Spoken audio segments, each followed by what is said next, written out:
So I bought the cheapest listing in the Italian section of Bring a Trailer.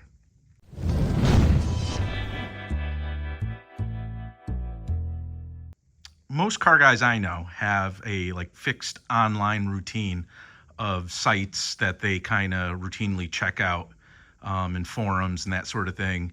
Usually looking for ideas and just keeping on top of trends and things like that. But also to look for projects. People kind of have their daily routine of hitting eBay or Facebook Marketplace, Bring a Trailer, those kind of sites. And when you do it, you kind of have your searches, the searches that you go through. One of the searches I do almost every day is on Bring a Trailer. I use the function where you could search by origin, and I always look for whatever is Italian that is for sale on the site. I am just a fiend of all things Italian. You can see in the back there, I have my Gilera on the right, a Vespa in the middle, the Ducati I just restored on the left. Over there in the shot, I got my Fiat 128. In front of it's a Fiat 131.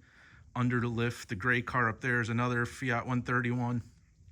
So I love all things Italian. And that's one of the searches I always do because it's really hard in the US to find basically Italian cars that more of the commuter cars like Fiats, Lancias, that sort of thing. And even on Bring a Trailer, whenever you go, it's chocked full of, Ferraris and Lamborghinis, and rarely does, your typical Fiat come across other than like a Spider. So I religiously check that search, and one day, in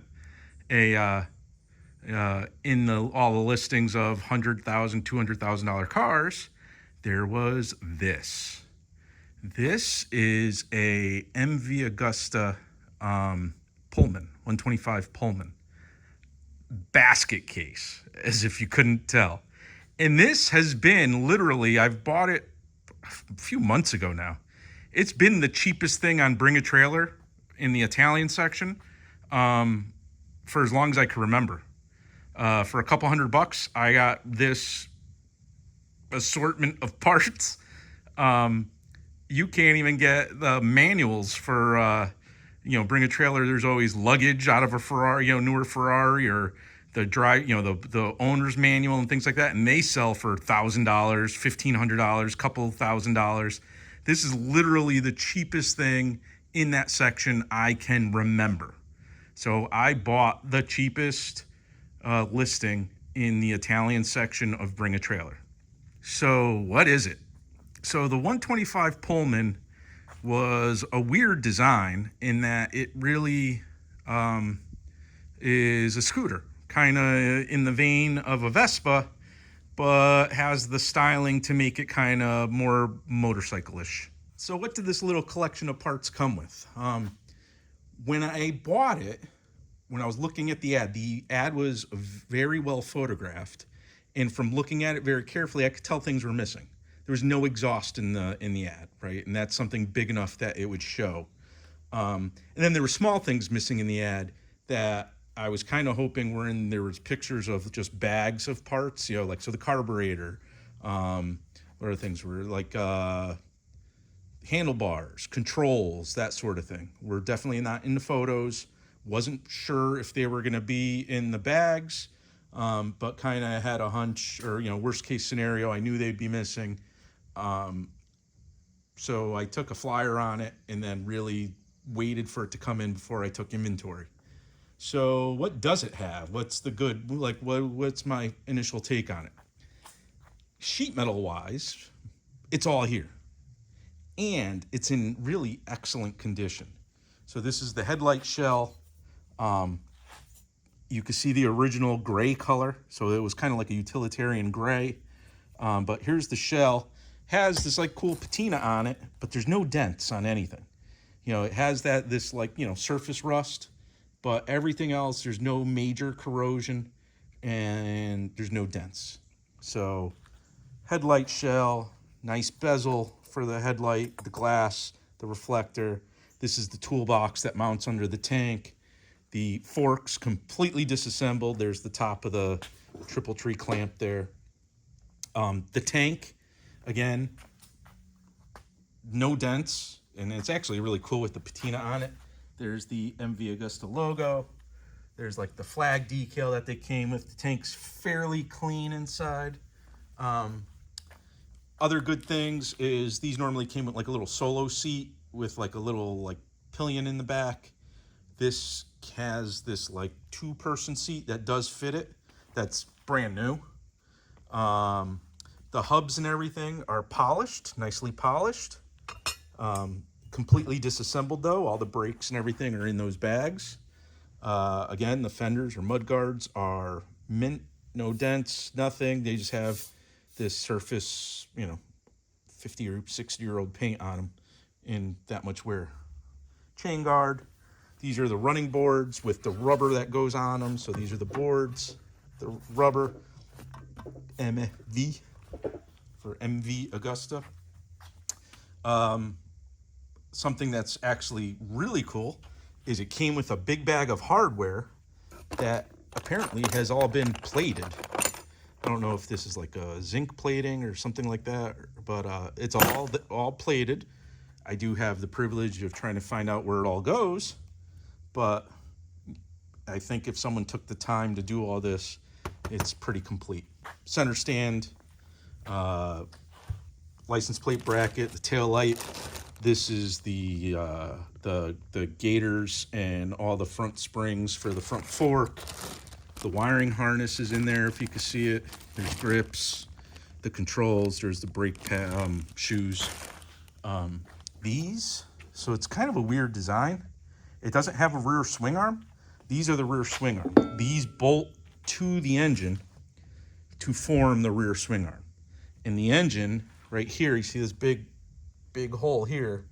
There's a big bolt that goes through here, through this hole on the frame, and this is where the engine or the suspension pivots.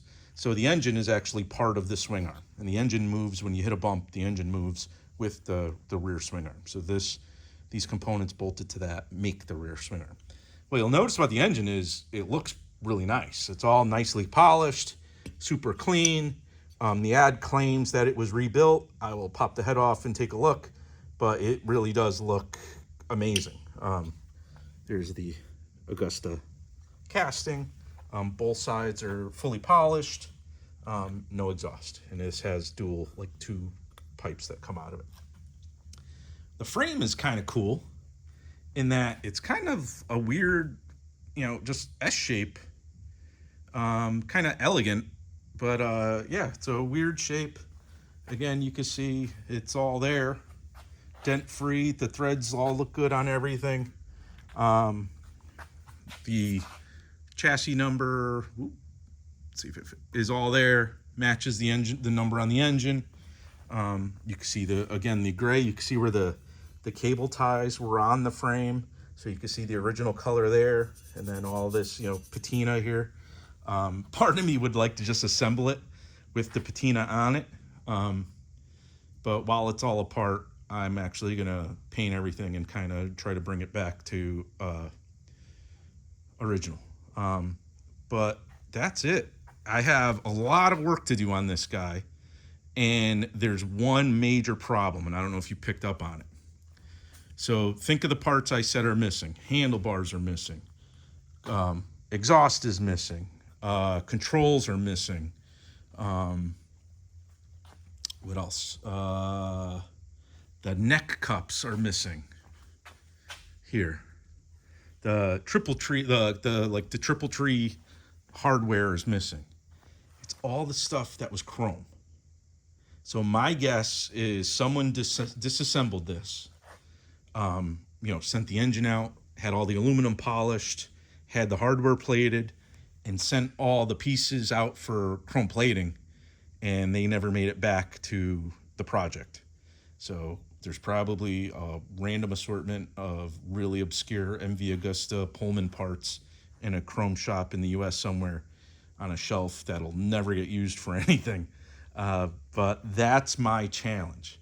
I am missing basically everything that was chrome plated on this thing. The good news is, I going through the experience of restoring that, I kind of learned where to find Italian small bike parts, and and especially obscure ones. And the other good thing is a lot of the parts from that era were shared, right? So grips, for instance, and the bars, they're standard and they're kind of easy to find. Like the petcock. Actually, this has the petcocks for the tank and everything, but that sort of stuff, it's easy to kind of parts bin some of the parts to get this thing done.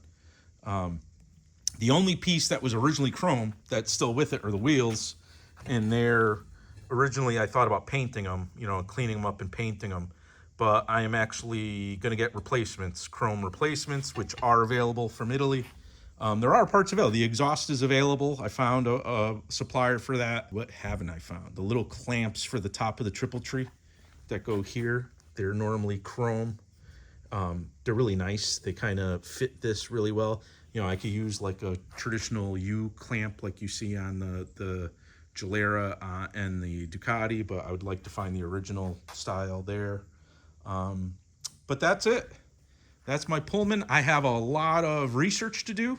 I have not been able to find really any, I found like a parts diagram, but didn't have like exploded view of how to like assemble all this. But I have been able to find enough pictures online that are, close enough, take close-up shots that I could kind of figure out what goes where. So this one's going to be interesting. It shouldn't really be that much work. There's not a whole lot to paint, and it's all one color. So we'll paint it up, I'll get new decals on it, and then we'll assemble and see how it goes. So stay tuned for a kind of like an obscure build. I'm not going to do a lot of videos on this because it's such an obscure bike, but I just kind of wanted to share it because I finally got to buy something off of Bring a Trailer, and I think it's going to be quite a project to kind of resurrect it. So stay tuned, like, subscribe, and we'll see you soon.